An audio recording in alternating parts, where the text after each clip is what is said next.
Beh, è una notizia che è arrivata all'improvviso lunedì, non avremmo mai voluto riceverla.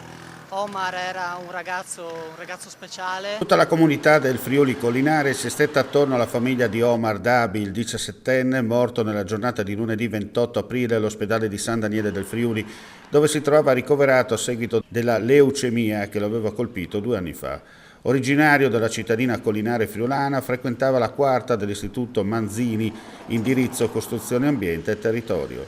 Descritto da tutti come un ragazzo solare, sempre sorridente, attivo, un leone indomabile nonostante la malattia negli ultimi mesi lo avesse provato.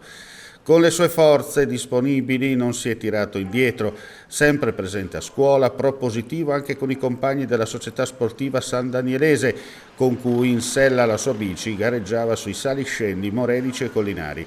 Durante la malattia ha scritto un libro per aiutare gli altri a non arrendersi, dove il sorriso supera le difficoltà che il destino mette avanti, una battaglia vissuta con amore e dignità. Un messaggio di speranza anche per tutti i ragazzi, tutte le persone che affrontano malattie così invalidanti, malattie così gravi.